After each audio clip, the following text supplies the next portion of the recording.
Hello everyone. ये video आप जब देख रहे होंगे तब आप ऑल्टरनेटिव इंग्लिश या एसमीज का पेपर आप दे चुके होंगे, एमआईएल का एक पेपर दे चुके होंगे, ठीक है। और नेक्स्ट अभी हमको एग्जाम देना है फिजिक्स का, ठीक है। वो भी अच्छे से देना है और अच्छे मार्क्स लाने हैं, ठीक है। तो देखिए, अब यहाँ पे एक चीज है कि आप लोग पहले तो जो सिलेबस है वो आपके पास होना चाहिए, ठीक है। अगर नहीं है तो इस वीडियो के डिस्क्रिप्शन में मैं लिंक दे दूंगा, वहां से आप लोग सिलेबस डाउनलोड कर सकते हैं, ठीक है। क्योंकि आपको क्या पढ़ना है वो तो आपको पता होना चाहिए, ठीक है। और फिर आपके पास आपके एनसीईआरटी के बुक्स होने चाहिए, ठीक है। और प्लस आपके नोट्स, ठीक है। आपके नोट्स, आपके टीचर के नोट्स, ठीक है, जो भी है। उसके बाद देखिए, अगर आपका प्रिपरेशन पूरा ठीक ठाक है तो आप देखिए, ये आपके चैप्टर्स हैं और ये उसका marks distribution, this is as per the web Assam high secondary education council website, ठीक है। तो इन चैप्टर्स को अगर आपका प्रिपरेशन अच्छा है, आप अपने हिसाब से ऑर्डर में प्रिपरेशन कर सकते हैं, ठीक है। बट इन केस प्रिपरेशन थोड़ा not up to the mark है, ठीक है, तो उस केस में मतलब मेरा सजेशन होगा कि आप स्टार्ट कर सकते हैं ऑप्टिक्स, ठीक है। ऑप्टिक्स क्यों बोल रहा हूँ, मतलब यहाँ पे जो रे ऑप्टिक्स वाला पार्ट है वो आप लोगों ने स्कूल लेवल में भी मतलब लेंस मिरर के बारे में पढ़ा था, ठीक है। रे डायग्राम वगैरह यहाँ पे देखिए, रे डायग्राम वगैरह आप लोग पहले भी ड्रॉ किए थे और रे डायग्राम एग्जाम में भी आता है, तो वो बहुत इंपॉर्टेंट है। डेरिवेशंस भी आपको यहाँ पे उतना डिफिकल्ट नहीं होना चाहिए, ठीक है। तो इन केस तो देखो, अभी आपका फिजिक्स अगर वीक है तो अभी भी आप इन 3 दिनों में आप ऐसा प्रिपरेशन कर सकते हैं मेरे हिसाब से कि मतलब एटलीस्ट 40+ मार्क्स आपका आ जाए, ठीक है। और आपका अगर बेसिक स्ट्रांग है तो आप और भी ज्यादा पिकअप कर सकते हैं, ठीक है।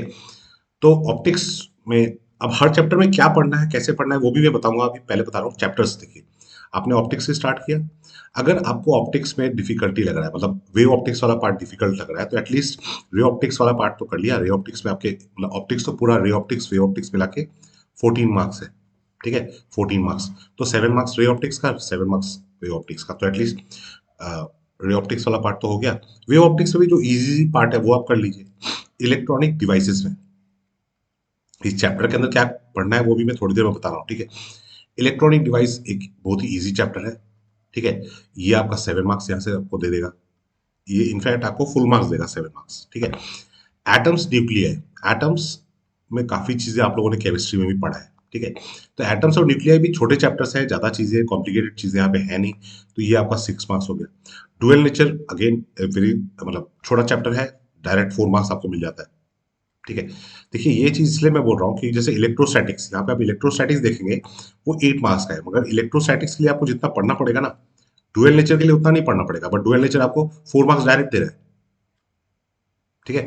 करंट इलेक्ट्रिसिटी एक अनदर इजी चैप्टर जिसमें आपको 7 मार्क्स मिल रहा है, ठीक है। अब यहाँ पे आपको कर्चॉफ रूल यूज करके कॉम्प्लिकेटेड सर्किट सॉल्व करना अगर नहीं भी आता है तो छोड़ दीजिए, ठीक है। एटलीस्ट थ्योरी पार्ट आप कवर कर लीजिए, ठीक है। जितने फॉर्मूले हैं वो कवर कर लीजिए। इलेक्ट्रोमैग्नेटिक वेव्स कम्युनिकेशन सिस्टम, ये आपकी काउंसिल की वेबसाइट में 8 मार्क्स दिया हुआ है, बट यहाँ पे मैं मान के चलिए कि मैक्सिमम 8 मार्क्स, मतलब मिनिमम 4 to 8 मार्क्स के बीच में आपका इन चैप्टर से आना है, ठीक है। ये दोनों चैप्टर्स भी देखिए, कम्युनिकेशन सिस्टम में आपको और कुछ नहीं तो कम से कम जो डेफिनेशन है और ब्लॉक डायग्राम है वो तो आप पढ़ लीजिए, ठीक है। इलेक्ट्रोमैग्नेटिक वेव्स ये भी छोटा चैप्टर है, ठीक है। डिस्प्लेसमेंट करंट के बारे में बार बार पूछते रहते हैं, ठीक है। इलेक्ट्रोमैग्नेटिक वेव्स के जो अलग अलग कंपोनेंट है, उनको कैसे जनरेट करते हैं, उनके एप्लीकेशन क्या है, वो आप पढ़ लीजिए। थ्योरेटिकल है, ठीक है। लिख लिख के एकदम रट डालो। इलेक्ट्रोस्टैटिक्स एंड मैग्नेटिज्म, ये चैप्टर थोड़े बड़े चैप्टर है, ठीक है। अब बड़े चैप्टर 16 मार्क्स के हैं, तो इसमें भी अगर आपको प्रॉब्लम है तो देखिए, पढ़ने के लिए मैं आपको क्या बोल रहा हूँ, पढ़ने के लिए बोल रहा हूँ आपको मैं डाइपोल बोल रहा हूँ, टॉर्क। अब डाइपोल मतलब क्या, इलेक्ट्रिक डाइपोल, मैग्नेटिक डाइपोल, एक जैसा डेरिवेशन है। Torque on electric dipole, torque on magnetic dipole, एक जैसा डेरिवेशन है, ठीक है। गॉस लॉ इलेक्ट्रोस्टैटिक्स में है, गॉस लॉ मैग्नेटिज्म में भी है। और गॉस लॉ का जो एप्लीकेशन है और एम्पियर सर्किट लॉ का जो एप्लीकेशन है, मतलब गॉस लॉ यूज करके आप इलेक्ट्रिक फील्ड कैलकुलेट कर सकते हैं, एम्पियर सर्किट लॉ यूज करके आप मैग्नेटिक फील्ड कैलकुलेट कर सकते हैं। तो वो जो एप्लीकेशन पार्ट है ना, वो ऑलमोस्ट सिमिलर टाइप का है, ठीक है। लाइन्स ऑफ फोर्स, आप इलेक्ट्रिक लाइन्स ऑफ फोर्स का properties, magnetic lines of force का प्रॉपर्टीज। तो एटलीस्ट अगर आपको ये चैप्टर्स बहुत बड़े बड़े चैप्टर्स है तो बाकी कुछ नहीं तो एटलीस्ट ये तो पढ़ लीजिए, ठीक है। Electromagnetic induction and alternating current, ये 8 मार्क्स का चैप्टर है। ठीक है, 8 मार्क्स का चैप्टर है। तो इसमें भी सिलेक्टिव स्टडी हो सकता है, क्या क्या है पढ़ने वाले हम लोग बता रहा हूँ, but this should be the order of your studies. मतलब इन केस आपका फिजिक्स थोड़ा वीक है और ये लास्ट 3 दिनों में आप पूरा एफर्ट लगाने वाले हैं। ठीक है। अच्छा, अब आगे बढ़ते हैं कि हमको पढ़ना क्या है। देखिए, आपके पढ़ना क्या है मतलब एग्जाम में कैसे क्वेश्चन आएंगे वैसी चीजें ही तो हमको पढ़नी है। हमको अपने हिसाब से कुछ नहीं पढ़ना है। ठीक है, हमको पढ़ना है रीजनिंग बेस्ड क्वेश्चंस। अब ये देखो, रीजनिंग बेस्ड क्वेश्चन जो है ना, मतलब मतलब ये क्यों होता है, वाई हाउ, ये सब चीजें, तो ये यार देखो, ये अगर आपने बेसिक नॉलेज है, एनसीईआरटी पढ़ा है, कॉन्सेप्चुअल क्वेश्चंस आते हैं इसमें, तो हो जाएगा। तो जो आता है सो आता है, जो नहीं आता है उसको अभी और उसको मतलब चिंता मत करो, पर वो टेंशन लेने से फायदा नहीं है। बाकी जो चीजें हैं पढ़ने के लिए मैं बोल रहा हूँ, वो पढ़ते समय अगर इन सब चीजें सीख ली तो अच्छा है, नहीं तो इसको मतलब इसके लिए अलग से टेंशन लेने का जरूरत नहीं है। ठीक है। ग्राफ्स, अब ग्राफ्स के बेस बेस पे क्वेश्चंस आते ही आते हैं। ठीक है, ग्राफ्स के बेस पे क्वेश्चंस आते ही आते हैं। तो हमको ग्राफ के क्वेश्चन हमको प्रैक्टिस करने हैं। ठीक है। तो इसमें आपका जैसे रेजिस्टिविटी और temperature, resistivity versus temperature graph हो गया कंडक्टर और सेमीकंडक्टर्स के लिए। ठीक है। फेजर डायग्राम हो गया, phasor diagram alternating current chapter में है। फोटो इलेक्ट्रिक इफेक्ट के ग्राफ्स हो गए, वेरी इंपॉर्टेंट। ठीक है, this is very important, this is very important. ठीक है।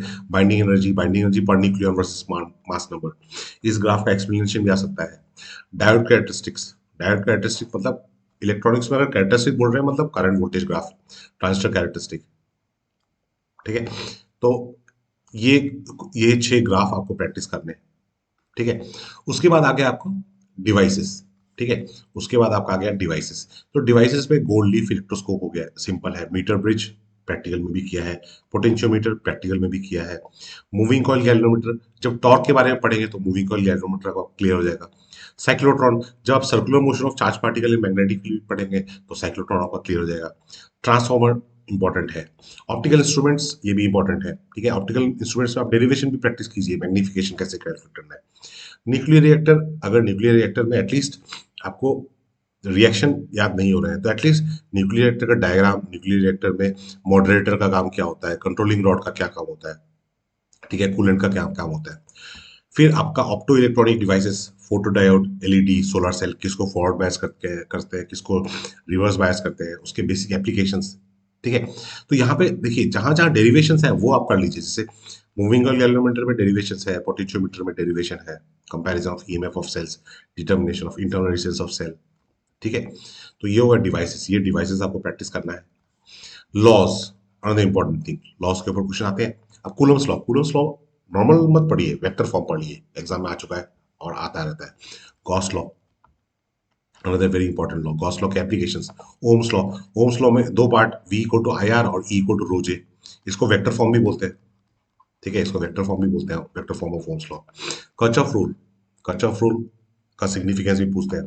Biot Savart's law, another important law. देखिए, बायोट सेवर्स लॉ, लॉ से ज्यादा उसके एप्लीकेशन ज्यादा इंपॉर्टेंट है। ठीक है, मतलब बायोट सेवर्स लॉ यूज करके आप, मतलब जैसे कॉइल है, कॉइल के एक्सिस में मैग्नेटिक फील्ड कैसे कैलकुलेट करते हैं। ठीक है। Ampere circuit law, Gauss law in magnetism, Curie law, ये मैग्नेटिज्म एंड मैटर में है। फैराडेज लॉ इलेक्ट्रोमैग्नेटिक इंडक्शन में है। लेंस लॉ इलेक्ट्रोमैग्नेटिक इंडक्शन में है। Lenz law conservation of energy principal को कैसे फॉलो करता है वो बताना पड़ेगा। एम्पियर मैक्सवेल लॉ, ये आपका इलेक्ट्रोमैग्नेटिक वेव्स में है। लॉज ऑफ रिफ्लेक्शन आपने स्कूल में पढ़ा है, क्लास 8 9 में पढ़ा है। लॉज ऑफ रिफ्लेक्शन पढ़ा है, स्नेल्स लॉ पढ़ा है कि नहीं। फिर ब्रूस्टर लॉ, ये यहाँ पे नया चीज है। लॉ ऑफ रेडियो एक्टिविटी के इंपॉर्टेंट है। ठीक है। यहाँ इसके अलावा कुछ कुछ रूल्स है, जैसे Fleming left hand rule, right hand rule, ये सब रीजनिंग बेस्ड क्वेश्चन में आपको आ सकता है कि कहीं पे करंट का डायरेक्शन दिया हुआ है, मैग्नेटिक फील्ड का डायरेक्शन पूछ लिया। ठीक है। डेरिवेशंस, क्या क्या डेरिवेशंस है। Electric field due to dipole, axial line equal to real line. ठीक है। अब ये जब पढ़ लोगे तो magnetic field along axial line of a solenoid, same expression है। ठीक है। गॉस थ्योरम का जो application, electric field due to line charge, plane sheet, sphere, shell and sphere. अब स्फेयर वाला पार्ट अगर ना भी पढ़ो तो एटलीस्ट यार लाइन चार्ज, प्लेन शीट और शेल, स्फेरिकल शेल का पढ़ लेना। कैपेसिटेंस, पैरेलल प्लेट कैपेसिटर, ठीक है, स्फेरिकल कैपेसिटर। अगर ये फॉर्मूले डेरिवेशंस आपसे प्रैक्टिस नहीं हो रहे हैं तो एटलीस्ट यार फॉर्मूला तो रट लो। ठीक है, फॉर्मूला तो रट लो और फॉर्मूला को समझ लो कि फॉर्मूला में कौन सा सिंबल का मीनिंग क्या है, क्योंकि एटलीस्ट अगर उसका कुछ न्यूमेरिकल है तो न्यूमेरिकल तो हम कर पाए।